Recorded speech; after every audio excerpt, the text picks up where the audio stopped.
Voice, आज की आवाज।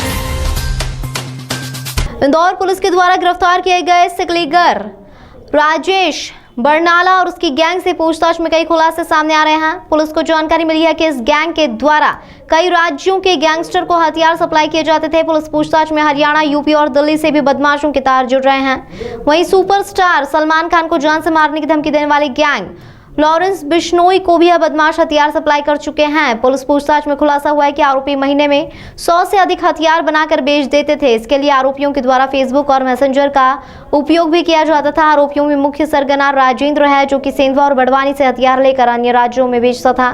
साथ ही यह गैंग हथियार बनाने में भी माहिर है।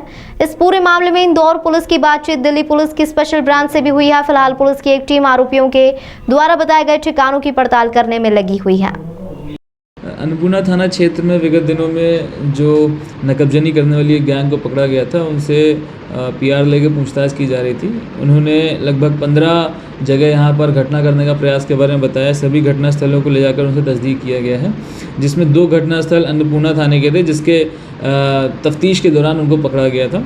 इसमें गुलदार कॉलोनी में स्कीम 71, चंदन नगर में, राजेंद्र नगर में उन्होंने चोरी करना सफल रूप से करते हुए बताया था, जिसमें उन्होंने लगभग कुछ सोने चांदी के टॉप्स, ईयररिंग्स और कुछ चांदी के सिक्के चोरी करना बताया था, कुछ नकदी, जो कि उनसे पूछताछ के बाद में उन्होंने बताया कि सेंधवा में एक सुनार को बेचे गए थे। इस पर से टीम को भेजकर वहां से लगभग 4 से 5 ग्राम सोना और लगभग 530 ग्राम चांदी बरामद करी गई और कुछ नकदी बरामद करी गई है। उनसे पूछताछ के दौरान में उनके पास में मौजूद एक अवैध पिस्टल भी बरामद करी गई है, जिसको कल दिनांक को टीम लेकर आई है। सर, इसमें एटीएस से भी पूछताछ करने के बाद सामने आ रही थी, पूछताछ शुरू कर दी है। इसमें चूँकि जो आरोपी हैं उनका पूर्व आपराधिक रिकॉर्ड रहा है और इससे पहले वो दिल्ली में 18 पिस्टल के साथ में गिरफ्तार हुए थे और बड़वानी में भी 3 आरोपी गिरफ्तार हुए थे, जिनके पास से 45 पिस्टल बरामद करी गई थी।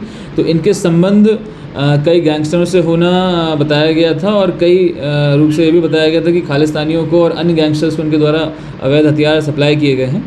इस पर से पूछताछ के दौरान अभी तक ऐसे तथ्य सामने नहीं आए हैं। एटीएस को और अन्य एजेंसीज को इन्फॉर्म किया गया है, वो इनकी जानकारी एकत्रित करके अपने हिसाब से काम कर रही हैं। सर, कई दूसरे राज्यों को भी क्या इसकी सूचना दी गई है? पंजाब हुआ या दिल्ली, पंजाब, हरियाणा?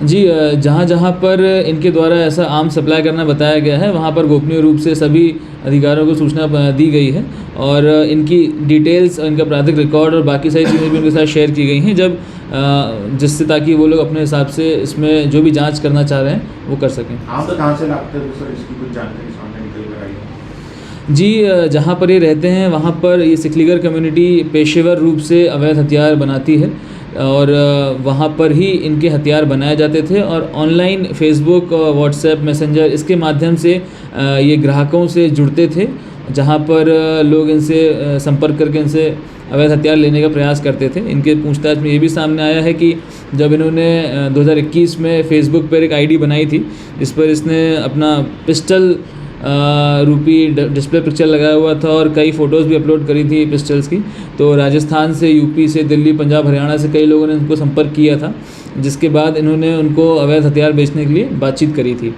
सर, अब तक कितने हथियार के लोग सप्लाई कर चुके हैं? कीमत क्या रहती थी इन हथियारों की और किस टाइप के हथियार हुआ करते थे? अभी तक कितने हथियार सप्लाई किए जा चुके हैं इसकी जानकारी पूर्ण रूप से अभी नहीं है, पूछताछ जारी है।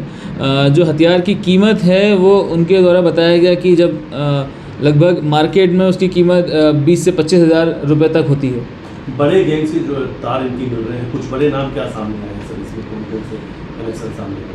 यूपी, पंजाब, हरियाणा, राजस्थान, इन सभी राज्यों के जितने गैंगस्टर्स हैं, उन गैंगस्टर्स को हथियार प्रत्यक्ष अप्रत्यक्ष रूप से सप्लाई करने की बात सामने आई है।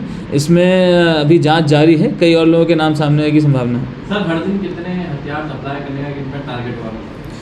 पूछताछ के दौरान में ये बात सामने आई है कि ये महीने भर में लगभग 100 से अधिक पिस्टल डेवलप करके सप्लाई करने की कैपेबिलिटीज़ रखते हैं और इससे पहले उन्हें किया भी है। और कौन-कौन से हथियार बना सकते हैं सर? कुछ ऐसी जानकारी सामने आई है? अभी इस प्रकार की जानकारी मेरे पास नहीं है, पूछताछ जारी है, आएगी इसमें।